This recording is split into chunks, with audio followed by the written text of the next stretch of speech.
President Trump announced the U.S. will engage in talks with Iran over its nuclear program.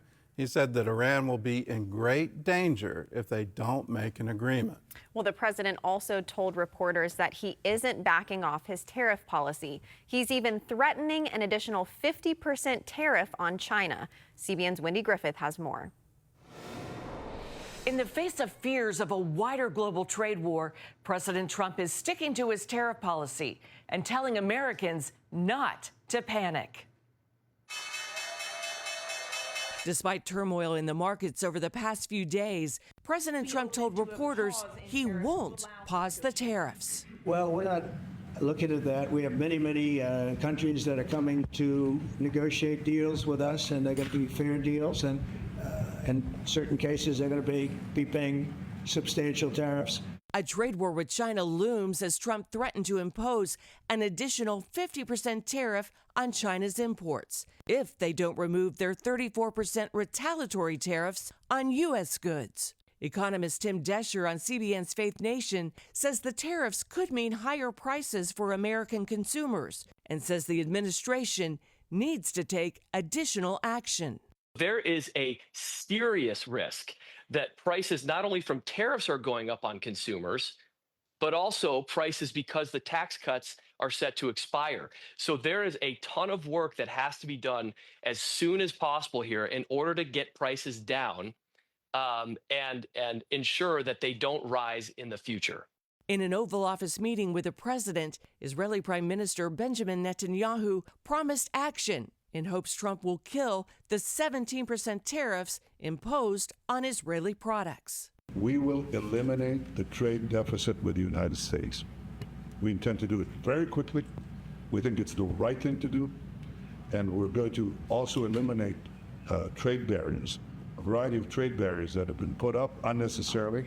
The president and the prime minister also discussed the war in Gaza, the hostages, and the threat of Iran. The president made a surprise announcement that the administration will hold talks with the Iranians to stop their pursuit of nuclear weapons and issuing a threat if they don't comply. We have a very big meeting, and we'll see what can happen. I think if the talks aren't successful with Iran, I think Iran is going to be in great danger.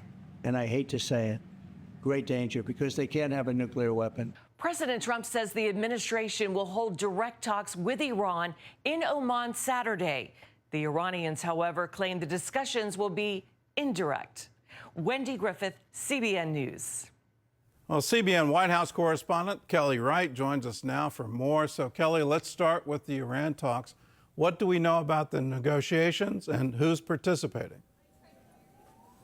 Gordon, good morning to you. Here's what we know so far. The president is sending a special Middle East envoy, Steve Witkoff, to Oman to deal directly with Iran. As we heard in Wendy's piece, though, Iran is saying that these are indirect talks, that Oman will serve as mediators. But the bottom line is this, as you heard the president indicate, they are trying to find a way to get to a peaceful situation and coexistence with Iran to make sure they can verify what's happening with their nuclear buildup.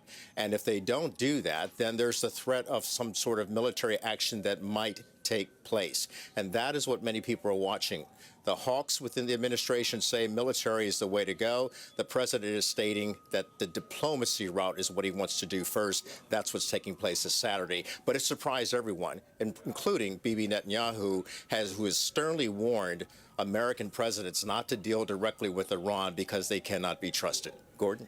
Well, that's been their message consistently, that the Iranian government will break every promise that they made. And that's certainly been the history going back to the deal Obama tried to cut with them. And it just seems they violated every single time.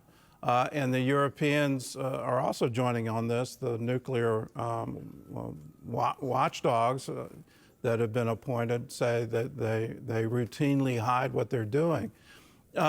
In that, does it seem like to stop them from getting the weapon, the military option really is the only option? Well, I can't answer for the president. I don't want to get ahead of his plan or the plan of the Defense Department. But the bottom line is that when it comes to Israel's approach, Israel, as you know, in the past has bombed an Iranian site in the past for its nuclear buildup, and this is an effort to curb the nuclear appetite that Iran has. And so going to the table this Saturday is another step in what the president thinks is the right direction to find some way to diplomatically end this standoff between Iran and the Middle East and the United States. But keeping in mind, Gordon, what's going on, Israel has always defended itself against Iran, and Iran has always threatened to attack Israel and then the United States. And Iran has been doing a lot of talk about having a nuclear buildup to even eventually go for the big Satan, the United States of America. Well, it's quite clear they want to wipe Israel off the map, and I firmly believe if they ever acquire one, Tel Aviv is the main target. Let's talk about another group that wants to wipe Israel off the map, and that's Hamas. The president and the prime minister talked about the war in Gaza. What were the main concerns?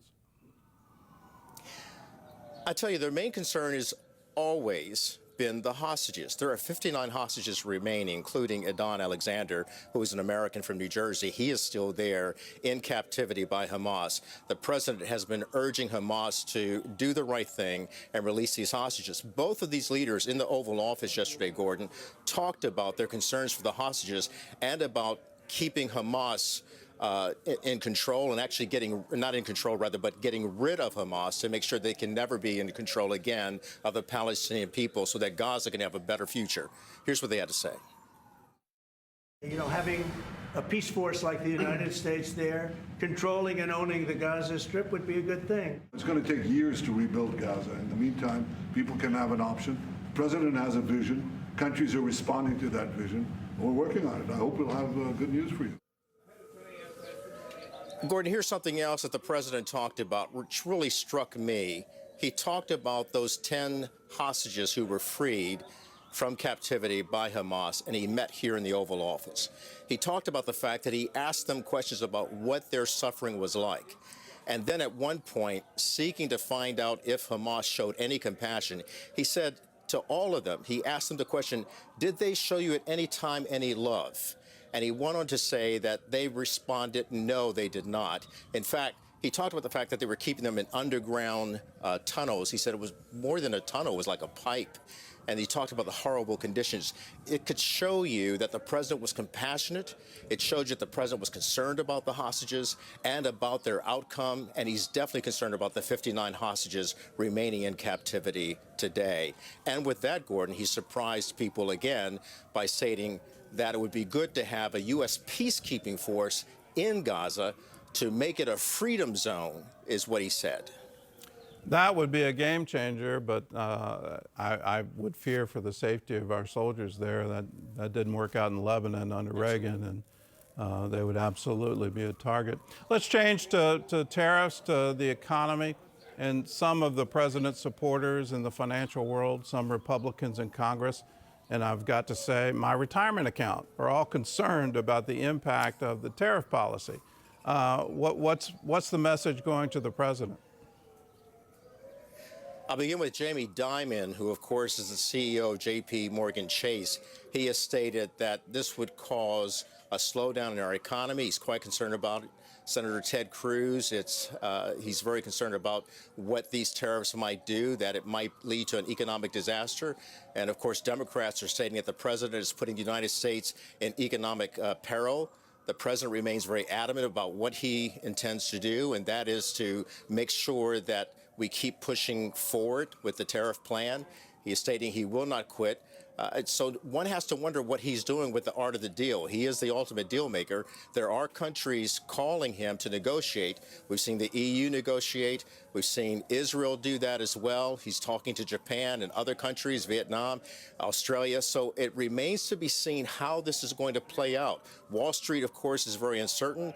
The president says he's for Main Street America. He's for farmers. He's for auto workers. He's for people in industry. And he wants to see manufacturing come back to America. All right. Well, Kelly, thanks for your insights and thanks for being with us. We absolutely depend on your reports from the White House.